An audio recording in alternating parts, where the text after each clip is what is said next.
కాకపోతే చిన్న కరెక్షన్స్ ఉన్నాయి. ఆ కరెక్షన్స్ చెప్తాను. అంటే మీ మిస్టేక్స్ నేను చేయను, ఎందుకంటే మీ మిస్టేక్స్ తీస్తే డిసప్పాయింట్ అవుతుంది. కాబట్టి డిసప్పాయింట్ చేయలేదు కాబట్టి బుక్స్ తీసుకురాదు. ఎందుకంటే బుక్స్ అనేది మన కల్చర్ కాదు. అది ఫస్ట్ మనం తెలుసుకోవాలి. గిఫ్ట్స్, కేక్స్, బర్త్డేస్ మన కల్చర్ కాదు. అర్థమైందా? కాబట్టి గిఫ్ట్స్ కల్చర్ మనకు కాదు. కాబట్టి గిఫ్ట్స్ తెలియదు. 1, 2, 3 సర్టిఫికేట్ ఇచ్చినాము. ఇంకొకటి ఎక్సలెన్స్ సర్టిఫికేట్ ఇచ్చాము. ఎక్సలెన్స్ సర్టిఫికేట్ అంటే మీ అందరూ పార్టిసిపేట్ చేసిన అందులో ఒకటి ఎక్సలెన్స్ సర్టిఫికేట్ పెడతాం. ఎందుకు గురించి పెడతాం ఈ సర్టిఫికేట్ అంటే మీకు ఎంకరేజ్మెంట్ కావాలి. అంటే సర్టిఫికేట్ ఉంది మీకు నెక్స్ట్ టైం నెక్స్ట్ పార్టిసిపేషన్ చేసినప్పుడు మీకు కాంపిటీషన్ అనేది తెలియాలి. ఆ కాంపిటీషన్కి మీరు ఎంత ఉత్సాహంతో ముందుకు రావాలని చెప్పేసి సర్టిఫికేట్ పెట్టడం జరిగింది. ఈ సర్టిఫికేట్ పెట్టడం దాని ద్వారా మీరు కాంపిటీషన్లో పార్టిసిపేట్ చేయడం ద్వారా రేపు మీరు 10th కంప్లీట్ అవుతుంది, ఇంటర్కి వెళ్తారు, డిగ్రీకి వెళ్తారు. దాని తర్వాత మీరు కాంపిటేటివ్ ఎగ్జామ్స్కి వెళ్ళాలి. అంటే మీరు కోరుకునేది అది. మీరు కాంపిటేటివ్ ఎగ్జామ్స్కి వెళ్ళాలి, మీరు సీరియస్కి ప్రిపేర్ కావాలి, లేదా మీరు అడ్మినిస్ట్రేషన్ డిపార్ట్మెంట్లో పనిచేయాలి. కానీ వేరే వాళ్ళలాగా కావద్దు అని చెప్పేసి మా ఉద్దేశం. ఎందుకంటే వాళ్ళు చూస్తున్నాం అంటే చిన్న ఏదైనా పిల్లలు డ్రగ్స్ని బానిస అవుతున్నారు, లేదా ఇంకే వేరే విషయాలలో మనస్తాపాన్ని గురి చేసి లేనిపోని చేసుకుంటున్నారు. అట్లాంటివి కావద్దు అని చెప్పేసి మన దేశ ధర్మ రక్షణ గురించి సంబంధించిన అంశాలపైన మీరు వ్యాసం రాసింది అనుకోండి, మీ లోపల ఒక స్ఫూర్తి అనేది వస్తుంది. ఇవాళ మీరు సొంతంగా అంటే మీకు నాకు అర్థమైంది, మీరు రాసినటువంటి అన్ని చూసినవి, అన్ని పేపర్స్ చూసినారంటే అర్థమైంది. అంటే మీకు ఎవరో టీచర్ చెప్పిన దాన్ని మీరు మెమరైజ్ చేసుకొని బయట చేయకుండా మెమరైజ్ చేసుకొని మీ ఓన్ ఇదితో రాసిన వాళ్ళు కొంతమంది ఉన్నారు. అవునా? కరెక్ట్గా నేను చెప్పేది. అంటే ఆ గ్రాస్పింగ్ పవర్ మీ లోపల ఉంది. మీ లోపల గ్రాస్పింగ్ పవర్ ఉంది అంటే మీకు ఇక్కడ ఎడ్యుకేషన్ కరెక్ట్గా వస్తుంది. అంటే నాకు అర్థమవుతుంది. అంటే నేను ఇక్కడ ఈ ప్రోగ్రామ్ కండక్ట్ చేయడం ఫస్ట్ టైం, కానీ నాకు అర్థమైంది ఏంటంటే ఇక్కడ ఎడ్యుకేషన్ సిస్టమ్ చాలా బాగుంది. అంటే అది మీ టీచర్స్ ఒక కాంట్రిబ్యూషన్. అంటే దాన్ని మీరు విలువ కట్టలేదు. అంటే మీ పేరెంట్స్ ఫీజు ఇచ్చినారంటే మీరు అది విలువ కట్టలేదు. ఎందుకంటే బయట స్కూల్స్ కింద నాకు తెలుసు, అక్కడ ఉన్నదానికి ఇక్కడ ఉన్నదానికి నాకు వ్యత్యాసం తెలిసింది. అంటే మీ లోపల టాలెంట్ ఉంది. ఆ టాలెంట్ మీ దగ్గరికి ఎలా వచ్చింది అంటే మీ టీచర్ పాడతారు. అంటే మీ టీచర్ దగ్గర ఎఫర్ట్ పెట్టుకుంది. అంటే బియాండ్ ద సిలబస్. అంటే ఇప్పుడు ఏదైతే మీరు రాసింది బియాండ్ ద సిలబస్. అంటే ఈ సిలబస్లో ఎక్కడ లేదు. అవునా? తర్వాత ఇప్పుడు మనం అంశం దగ్గరకు వద్దాం. టాపిక్ ఏంటిదంటే మనం తీసుకున్నది గణేష్ ఉత్సవం. ఒక అర్థం రాసింది గణేష్ ఉత్సవం ఛత్రపతి శివాజీ నుంచి ప్రారంభమైంది. అది సత్యం. ఛత్రపతి శివాజీ సమయంలో కులాలకి అతీతంగా ప్రతి ఒక్కరు యునైటెడ్గా ఉండాలని చెప్పేసి ఛత్రపతి శివాజీ గారు వివిధ గణేశుడి యొక్క విగ్రహ స్థాపన చేయించి పూజలు చేయించారు. ఎందువల్లంటే అప్పుడు మొఘల పరిపాలన ఉంటే మన బానిసత్వ బతుకుతుంటే స్వరాజ్య స్థాపన అనేది ముఖ్యమైన అంశం ఉంటే అప్పుడు హిందువులందరూ ఎదురుకాటి పైకి వస్తే స్వరాజ్య నిర్మాణం అనేది అవుతుంది. కాబట్టి ఛత్రపతి శివాజీ మహారాజ్ మొఘలు, తానాషాహి, నిజాం షాహి వీళ్ళకి వ్యతిరేకంగా వాళ్ళు స్వరాజ్య నిర్మాణ సంకల్పం చేసి దాన్ని స్ఫూర్తిగా తీసుకొని బాలగంగాధర గారు ఇంకో అడుగు ముందుకు వేసేసి బ్రిటిష్ పరిపాలనకి వ్యతిరేకంగా ఎప్పుడైతే కార్యక్రమాలు తీసుకుంటుంటే ఒక అంశం ఉంది. ఆ అంశాలకి ఏ విధంగా ఛేదించి మనము ముందుకు వెళ్ళగలుగుతాము అని చెప్పేసి ఒక నవరాత్రి ఉత్సవం అని చెప్పి సామూహిక నవరాత్రి ఉత్సవం జనజనాభం వరకు వెళ్ళాలి, వాడవాడ వరకు వెళ్ళాలి, వీధి వరకు వెళ్ళాలి, ప్రతి ఒక్క కులాలకు ఖచ్చితంగా అందరూ సమానం అని చెప్పేసి భావన రావాలని చెప్పేసి ఏర్పాటు చేసినటువంటి ఉత్సవం గణేష్ ఉత్సవం. అంతేకాని అందరి గురించి డీజేలు పెట్టుకొని ఆడడం లేదా మందుదాన్ని డ్యాన్స్ చేయడం అది కాదు. ఇంకో అబ్బాయి రాసిండు, అంటే పేరు తీసుకుంటలేదు, ఒక అబ్బాయి రాసి మంచి పాయింట్స్ రాసిండు. అంటే సజెషన్ సృష్టిస్తారు ఏమనేసి మట్టి కలెక్షన్ పెట్టాలి, వాటర్ని పొల్యూట్ చేయొద్దు అని చెప్పేసి రాసింది. అంటే కొన్ని పాయింట్స్ చూసిన మంచిగా ఉన్నాయి. అంటే అలాంటి స్ఫూర్తి అనేది మీకు రావాలి. అట్లాంటి పాయింట్స్ మేము ఖచ్చితంగా కన్సిడర్ చేస్తాము. మాకు నెక్స్ట్ ఇయర్ లోపు మేము అంశాలను ప్రభుత్వం వరకు తీసుకెళ్ళే ప్రయత్నం చేస్తాం. ఖచ్చితంగా చేస్తాం. చేసిన తర్వాత మీకు ఫాలో అప్ చేస్తాం. ఎందుకంటే రీసెంట్గా మనము ఒకటి పుష్ప 2 థీమ్ తోటి వినాయకుడిని పెట్టి దాన్ని అప్డేట్ చేసాం. ఆ వినాయకుడు ఎక్కడంటే తమిళనాడులో పెట్టారు. తమిళనాడులో పెట్టినా కూడా మనం హైదరాబాద్ నుండి తెలంగాణ బీజేపీ గారికి ప్రేరేషన్ ఇవ్వడం జరిగింది. దానిపైన చర్య తీసుకున్నాం. సరే ఇప్పుడు నవరాత్రులు అయిపోతే చర్య తీసుకుంటే తీసుకోవాలి. రాబోయే రోజుల్లో మనం దానిపైన కోర్టుకు వెళ్తున్నాం. కోర్టుకు వెళ్ళి అలాంటి అసాంఘిక ఏవైతే విగ్రహాలు ఉన్నాయో అవి పెట్టుకోవద్దు అని చెప్తాం. అంటే మీ లోపల ఆలోచన ఉంది కాబట్టి మీకు ఈ విషయం చెప్తున్నాను. అంటే మీకు అర్థం అవుతుంది కాబట్టి.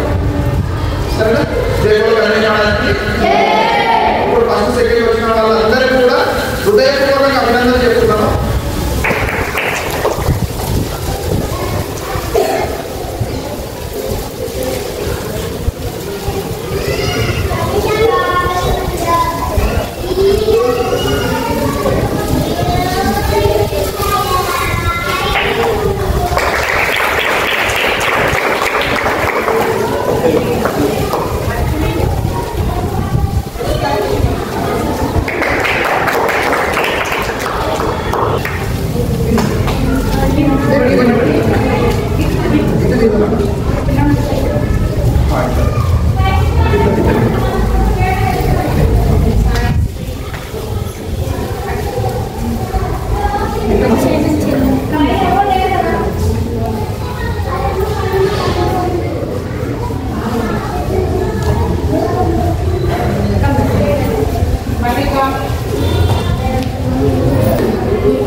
ఇంకో కొంతమంది పెండింగ్ ఉంది.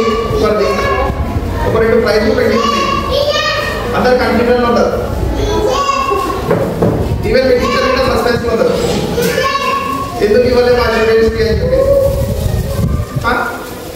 మీ టీచర్ ఎక్కువ టెక్స్ట్ చెప్తుంది. ఇంకా దాంట్లో రోగం ఇక్కడ ఉండదు. ఎందుకంటే అందరికన్నా లాస్ట్ వచ్చింది కాబట్టి.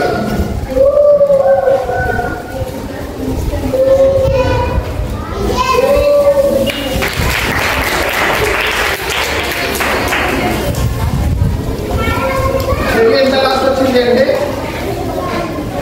అర్థమైందా? అందరికన్నా లాస్ట్ వచ్చింది.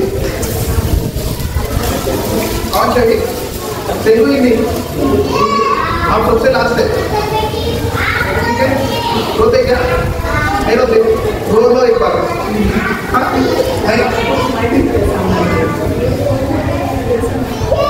తను స్కూల్లో ఎస్ఏ కాంపిటీషన్ రాసింది కదా, అందరికన్నా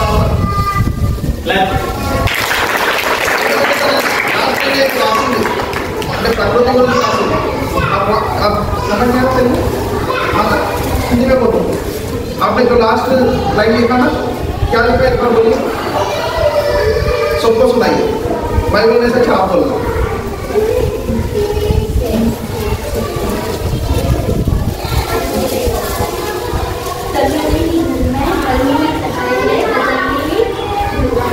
थोड़ा ऐसा लगा कि टेंशन होगी.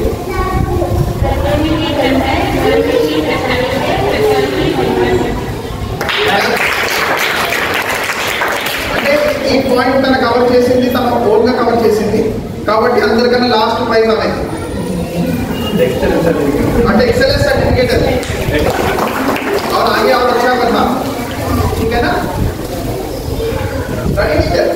मोमेंट बड़े स्टूडेंट नहीं है बड़ी समझ लेगा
ఇంకా ఉన్నత గతికి వెళ్ళాలని చెప్పి కోరుకుంటున్నారు. అంటే స్కూల్ నుంచి వెళ్ళిన తర్వాత మీ భవిష్యత్తు ఉజ్వల భవిష్యత్తు కావాలి అంటే మీరు అందరిలో కూడా మంచి స్పిరిట్ ఉంది.